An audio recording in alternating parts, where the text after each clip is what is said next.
ರಾಜ್ಯಾದ್ಯಂತ ವಕ್ಫ್ ವಿರುದ್ಧ ಹೋರಾಟವನ್ನ ಬಿಜೆಪಿ ಇವತ್ತು ಮಾಡ್ತು. ಜಿಲ್ಲೆಗಳಲ್ಲೂ ಕೂಡ ಪ್ರತಿಭಟನೆಯ ಬೆಸಿ ಸರ್ಕಾರಕ್ಕೆ ತಟ್ಟಿತು. ಹಾಗಾದ್ರೆ ಪ್ರತಿಭಟನೆ ದಾಖಲು ಮಾಡಿದಂತಹ ರೀತಿ ಬಿಜೆಪಿದು ಯಾವ ರೀತಿ ಇತ್ತು, ಕಾರ್ಯಕರ್ತರು ಯಾವ ಸಂಖ್ಯೆಯಲ್ಲಿದ್ರು, ನಾಯಕರು ಹೇಳಿದೇನು, ಕಂಪ್ಲೀಟ್ ರಿಪೀಟ್ ಇದೆ, ನೋಡ್ಕೊಂಡು ಬರೋಣ ಬನ್ನಿ. ರಾಜ್ಯದಲ್ಲಿ ಜೋರಾಯ್ತು ವಕ್ಫ್ ದಂಗಲ್. ಸರ್ಕಾರದ ವಿರುದ್ಧ ಬೀದಿಗಿಳಿದ ಬಿಜೆಪಿ. ಸಿಎಂ ಸಿದ್ದು ಜಮೀರ್ ವಿರುದ್ಧ ಆಕ್ರೋಶ. ರಾಜ್ಯದಲ್ಲಿ ವಕ್ಫ್ ದಂಗಲ್ ಜೋರಾಗಿದೆ.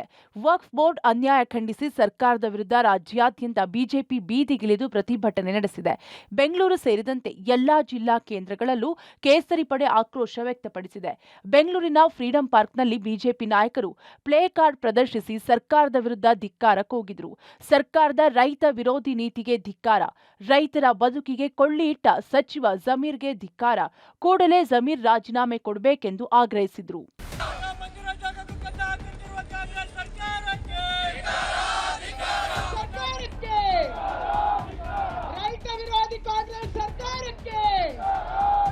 ಸಿದ್ದರಾಮಯ್ಯಗೆ ನರಕವೇ ಗತಿ ಎಂದ ಅಶೋಕ್. ಲಾಲ್ಬಾಗ್ ಕಬ್ಬನ್ ಪಾರ್ಕ್ ಯಾಕೆ ಬಿಟ್ರಿ ಅಂತ ಪ್ರಶ್ನೆ. ವಕ್ಫ್ ಖತರ್ನಾಕ್ ಬೋರ್ಡ್ ಎಂದ ಶೋಭಾ ಕರಂದ್ಲಾಜೆ. ಸಿದ್ದರಾಮಯ್ಯ ಬಡವರ ಪರ ಅಲ್ಲ, ಜನರ ಶಾಪ ಪಾಪ ನಿಮ್ಮ ಮೇಲಿದೆ. ಸಿದ್ದರಾಮಯ್ಯನವರಿಗೆ ನರಕ ಪ್ರಾಪ್ತಿಯಾಗುತ್ತೆ ಅಂತ ವಿಪಕ್ಷ ನಾಯಕ ಆರ್ ಅಶೋಕ್ ಶಾಪ ಹಾಕಿದ್ದಾರೆ. ಲಾಲ್ಬಾಗ್ ಕಬ್ಬನ್ ಪಾರ್ಕ್ ನಮ್ದೇ ಅನ್ನಿ, ಅದನ್ಯಾಕೆ ಬಿಟ್ರಿ? ಇರಾಕ್ನಿಂದ ಜಮೀನು ತಂದಿದ್ರಾ ಅಂತ ಸರ್ಕಾರಕ್ಕೆ ಅಶೋಕ್ ಪ್ರಶ್ನೆ ಮಾಡಿದ್ದಾರೆ.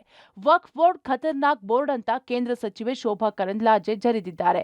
ಹಿಂದೂಗಳ ರೇಷನ್ ಕಾರ್ಡ್ಗೂ ಸರ್ಕಾರ ಕನ್ನ ಹಾಕಿದೆ ಅಂತೆಲ್ಲ ಆರೋಪಿಸಿದ್ದಾರೆ. ವಕ್ಫ್ ಬೋರ್ಡ್ ಅನ್ನ ಸಿಟಿ ರವಿ ಬಕಾಸೂರನಿಗೆ ಹೋಲಿಸಿದ್ದಾರೆ.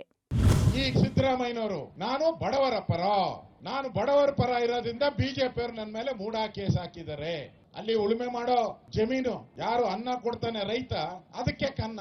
ಆ ರೇಷನ್ ಕಾರ್ಡು ಅದಕ್ಕೂ ಕನ್ನ ಹಾಕೋ ರಾಮಯ್ಯ ಯಾವುದು ಬಿಡಲ್ಲ. ಈ ಕನ್ನ ಹಾಕಿ ನೀವು ಬಡವರ ಅನ್ನ ಕಿತ್ತಿದ್ದೀರಾ, ನಿಮ್ಗೆ ಸಿಗುವಂತದ್ದು ಘೋರ ನರಕನೇ. ನಾನು ಕೇಳ್ತೀನಿ ಕಾಂಗ್ರೆಸ್ ಅವ್ರಿಗೆ, ಅವ್ರು ನಮ್ದು ವಕ್ಫ್ ಬೋರ್ಡ್ ನಮ್ದು, ವಿಧಾನಸೌಧ ನಮ್ದು, ಮೊನ್ನೆ ಹೇಳ್ದ ಅವನು ಲಾಲ್ಬಾಗ್ ನಮ್ದು ಅಂತಂದು. ಇನ್ಯಾಕಪ್ಪ ಕಬ್ಬನ್ ಪಾರ್ಕ್ ಬಿಟ್ಟಿದ್ಯಾ, ಅದು ನಿಂದೆ ಅಂತ ಹೇಳ್ಬಿಡು. ಎಲ್ಲಿ ಇರಾಕಿಂದ ತಗೊಂಬಂದೆ ಜಮೀನು, ಇರಾನಿಂದ ತಗೊಂಬಂದೆ, ಎಲ್ಲಿಂದ ತಗೊಂಬಂದೆ ಜಮೀನು ಕೊಡಕ್ ನೀನು? ಅರ್ಧ ಭಾರತದಷ್ಟು ಜಮೀನು ಇವತ್ತು ವಕ್ಫಿನ ಹೆಸರಲ್ಲಿದೆ. ಇದು ಹೇಗೆ ಬಂತು? ಇಲ್ಲೀಗಲಿ ಕಾನೂನು ಬಾಹಿರವಾಗಿ 1995ರ ಬಿಲ್ಗೆ ಅಮೆಂಡ್ಮೆಂಟ್ ಮಾಡಿ ಯಾವ ಖತರ್ನಾಕ್ ಯಾವ ಕಾಯ್ದೆಗಳನ್ನ ಮಾಡಿ ನಮ್ಮ ರೈತರ ಜಮೀನನ್ನ, ನಮ್ಮ ದೇವಸ್ಥಾನವನ್ನ, ನಮ್ಮ ಮಠ ಮಂದಿರಗಳನ್ನ ವಕ್ಫ್ ಹೆಸರಲ್ಲಿ ಮಾಡ್ತಿದ್ದಾರೆ. ಸಿದ್ದರಾಮಯ್ಯನವರು ಎಲ್ಲ ವಿಚಾರದಲ್ಲೂ ಮೋಸ ಮಾಡ್ತಿದ್ದಾರೆ. ಇವತ್ತು ರೇಷನ್ ಕಾರ್ಡ್ ಕಿತ್ತಾಕಿದ್ರು, ನೀವು ಯಾರ ಪರ ಇದ್ದೀರಿ? ಇವತ್ತು ಹಿಂದೂಗಳಿಗೆ ಅನ್ಯಾಯ ಮಾಡುವಂತದ್ದು ಕರ್ನಾಟಕದಲ್ಲಿ ನಡೀತಾ ಇದೆ. ಇದಕ್ಕೆ ನಾವು ಆಗೋದಕ್ಕೆ ಬಿಡಲ್ಲ. ಯಾವುದೇ ಹೋರಾಟಕ್ಕೂ ನಾವು ಸಿದ್ಧ. ಈಗ ನಮ್ಮ ಸಿದ್ದರಾಮಯ್ಯನವರು ಜಮೀರನ್ನು ನಂಬ್ಕೊಂಡವ್ರೆ. ಯಾವಾಗ ಜಮೀರು ಯಾವಾಗ ನಿಮಗೆ ಬತ್ತಿ ಇಡ್ತಾನೋ ನಿಮಗೆ ಗೊತ್ತಿಲ್ಲ. ಯಾಕೆ ಅಂದ್ರೆ ಇತಿಹಾಸ ಮರೆತವನು ಇತಿಹಾಸ ಸೃಷ್ಟಿಸ್ತಾರ ಅಂತ ಗಾದೆ ಮಾತಿದೆ. ಮಾನ್ಯ ಮುಖ್ಯಮಂತ್ರಿ ಸಿದ್ದರಾಮಯ್ಯನವರೇ, ನಂದನವನ ಚಂದನವನ ಕರ್ನಾಟಕವನ್ನ ಸ್ಮಶಾನ ಮಾಡ್ಲಿಕ್ಕೆ ಹೊಟ್ಟಿದ್ದೀರಿ ನೀವು. ಎಲ್ಲರೂ ಜಮೀನನ್ನು ಕಿತ್ಕೊಳ್ತೀರಿ. ಅದಕ್ಕೆ ನಮ್ಮ ಹೋರಾಟ ಈ ಕರಾಳ ಕಾಯ್ದೆ ರದ್ದಾಗಬೇಕು. ಕಂಡವರ ಆಸ್ತಿ ಎಲ್ಲ ನಂದು ಅಂತ ಅನ್ನುವಂತ ಬಕಾಸುರನ ರೀತಿಯಲ್ಲಿ ಜಮೀನು ನುಂಗುವಂತ ವಕ್ಫ್ ಬೋರ್ಡಿನ ಅಧಿಕಾರ ಕೊನೆಯಾಗಬೇಕು. ಹಿಂದೂಗಳೆಲ್ಲರೂ ಒಗ್ಗಟ್ಟಾಗಬೇಕು. ಮಾಜಿ ಸಂಸದ ಪ್ರತಾಪ್ ಸಿಂಹ ಕರೆ. ವಕ್ಫ್ ಕಿತಾಪತಿ ಖಂಡಿಸಿ ಮಡಿಕೇರಿಯಲ್ಲೂ ಕೇಸರಿ ಪಡೆ ಧರಣಿ ನಡೆಸಿವೆ. ಮಡಿಕೇರಿ ನಗರದ ಚೌಡೇಶ್ವರಿ ದೇವಾಲಯದಿಂದ ಜಿಲ್ಲಾಧಿಕಾರಿ ಕಚೇರಿಯವರೆಗೆ ಮೆರವಣಿಗೆ ಮೂಲಕ ಸಾಗಲಾಯಿತು. ಸಿದ್ದರಾಮಯ್ಯ ಸರ್ಕಾರ ತಾಲಿಬಾನ್ ಸರ್ಕಾರ, ಹಿಂದೂಗಳಿಗೆ ಭಯ ಹುಟ್ಟಿಸಲು ವಕ್ಫ್ ಕಾಯ್ದೆ ತಂದ್ರು. ಇನ್ಮುಂದೆ ಹಿಂದೂಗಳು ಒಗ್ಗಟ್ಟಾಗಿರಬೇಕು, ಇಲ್ಲದಿದ್ರೆ ಕಷ್ಟ ಅಂತ ಮಾಜಿ ಸಂಸದ ಪ್ರತಾಪ್ ಸಿಂಹ ಕರೆ ಕೊಟ್ಟಿದ್ದಾರೆ.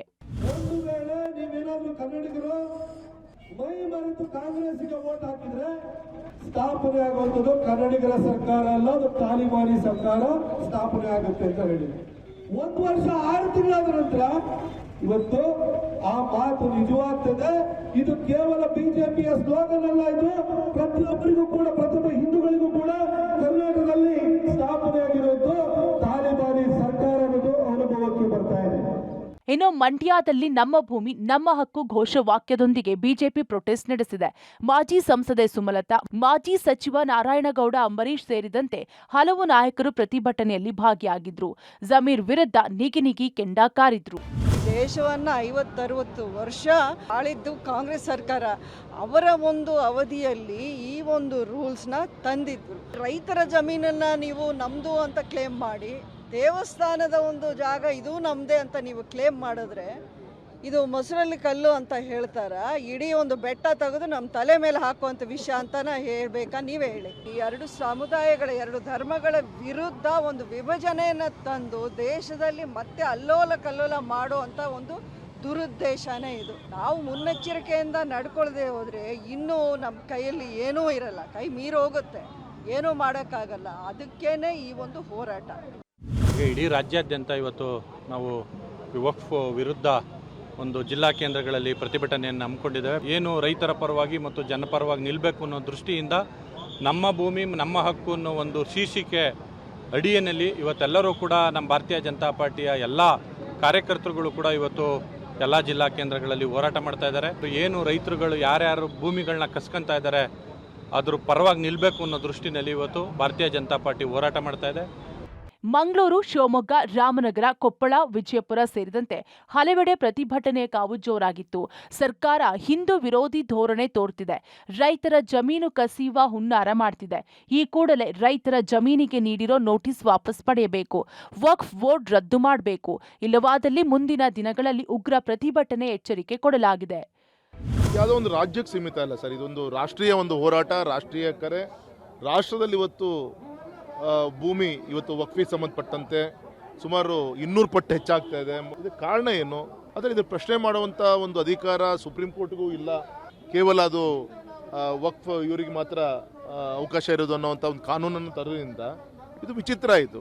ಮನಮೋಹನ್ ಸಿಂಗ್ ಅವರು ಮಾಡಿದಂಥ ಒಂದು ತಪ್ಪು, ಒಂದು ಸುದೀರ್ಘವಾದಂಥ ಒಂದು ತನಿಖೆ ಆಗಬೇಕು, ಅಮೆಂಡ್ಮೆಂಟ್ ಆಗಬೇಕು ಮತ್ತು ತನಿಖೆನೂ ಕೂಡ ಆಗಬೇಕು. ಇದು ನಮ್ಮ ಮೂಲ ಈ ಹೋರಾಟದ ಉದ್ದೇಶ.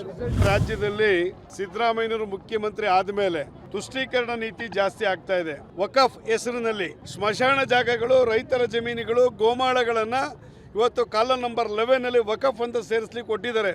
ಇದರ ವಿರುದ್ಧವಾಗಿ ಸಿದ್ದರಾಮಯ್ಯನವರು ಕೇಂದ್ರ ಸರ್ಕಾರ ತರ್ತಾ ಇರ್ತಕ್ಕಂಥ ವಕ್ಫ್ ಬೋರ್ಡಿನ ತಿದ್ದುಪಡಿಗೆ ಅವರು ಬೆಂಬಲವನ್ನು ವ್ಯಕ್ತಪಡಿಸಿ ರೈತರ ಪರವಾಗಿ ನಿಲ್ಲಬೇಕು ಅನ್ನತಕ್ಕಂಥದ್ದು ಭಾರತೀಯ ಜನತಾ ಪಾರ್ಟಿಯ ಒತ್ತಾಯ ಆಗಿದೆ.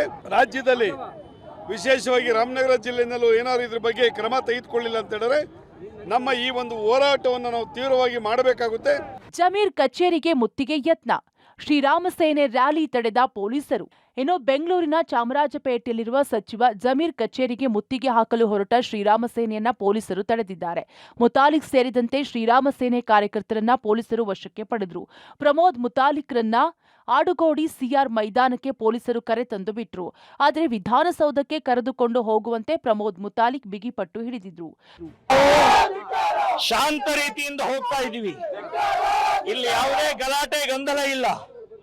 ಆದರೂ ಇವತ್ತು ನಮಗೆ ಬಂಧನ ಮಾಡಿ ಇವತ್ತು ಸ್ಟೇಟ್ ಆಫೀಸ್, ವಕ್ಫ್ ಬೋರ್ಡಿನ ಆಫೀಸ್ ಏನಿದೆ, ಸಚಿವರ ಆಫೀಸ್ ಏನಿದೆ, ಅಲ್ಲಿ ಕರ್ಕೊಂಡು ಹೊರಟಿದ್ದಾರೆ. ಸೊ ಅಲ್ಲಿ ಮನವಿಯನ್ನು ಕೊಡುವಂತ ಪ್ರಕ್ರಿಯೆಯನ್ನು ಮಾಡ್ತೀವಿ. ಆದ್ರೆ ಈ ರೀತಿ ಸರ್ಕಾರ ಶೋಭೆ ತರುವಂತದ್ದಲ್ಲ. ಒಟ್ಟಿನಲ್ಲಿ ರಾಜ್ಯದಲ್ಲಿ ವಕ್ಫ್ ಜಟಾಪಟಿ ರಾಜಕೀಯ ಸ್ವರೂಪ ಪಡೆದುಕೊಂಡಿದೆ. ನ್ಯಾಯಕ್ಕಾಗಿ ಬಿಜೆಪಿ ರಾಜ್ಯಾದ್ಯಂತ ಹೋರಾಟಕ್ಕಿಳಿದಿದೆ. ಇದು ಯಾವ ಸ್ವರೂಪ ಪಡೆಯುತ್ತೋ ಕಾದು ನೋಡಬೇಕಿದೆ. Bureau report, public TV. ತುಂಬ ಜನ ಇದು ರಾಜಕೀಯ, ಬಿಜೆಪಿಯವರು ಅಸ್ತ್ರ ಮಾಡ್ಕೊಂಡಿದ್ದಾರೆ, ಬಿಜೆಪಿಯವ್ರಿಗೆ ಇಂಥದ್ದೇ ಬೇಕು ಅಂತ ಅನ್ಕೊಂಡು ತುಂಬ ಜನ ಇದ್ದಾರೆ. ಅವ್ರು ಮಾಡ್ಕೊಳ್ಬೋದು, ಇಲ್ಲ ಅಂತಲ್ಲ, ಬಿಜೆಪಿಯವ್ರಿಗೆ ತಮಗೆ ಬೇಕಾಗಿರುವಂಥ ಲಾಭ ಮಾಡ್ಕೊಳ್ಬೋದು. ಬಟ್ ಇದು ನಿಮ್ಮ ಮನೆ ಬುಡಕ್ಕೆ ಬರುತ್ತೆ, ಹಳೆ ಜಮೀನಿಗೂ ಬರುತ್ತೆ, ನಿಮ್ಮ ಮನೆಗೂ ಬರುತ್ತೆ. ಕಾರಣ ವಿಧಾನಸೌಧವೇ ವಕ್ಫು ಅಂತ ಹೇಳೋರಿದ್ದಾರೆ. ನಿಜ, ವಿಧಾನಸೌಧವು ವಕ್ಫುದಂತೆ. ಅದನ್ನು ನಾವೇನಾದರೂ ಕೇಳಿಲ್ಲ ತಾನೇ ಅಂತ ಹೇಳ್ತಾರೆ ಅವರು. ನೋಡಿ ಯಾವ ರೀತಿಯಾಗಿ ಹೋಗಿದೆ. ಇನ್ನೂ ಏನೇನಿದೆಯೋ ಬಂದಾಗ ಗೊತ್ತಾಗತ್ತೆ. ಮನೆಗೆ ಬಂದಾಗಲೇ ಗೊತ್ತಾಗೋದಲ್ವ ಸಮಸ್ಯೆ, ಅಲ್ಲಿವರೆಗೆ ಗೊತ್ತಾಗಲ್ಲ.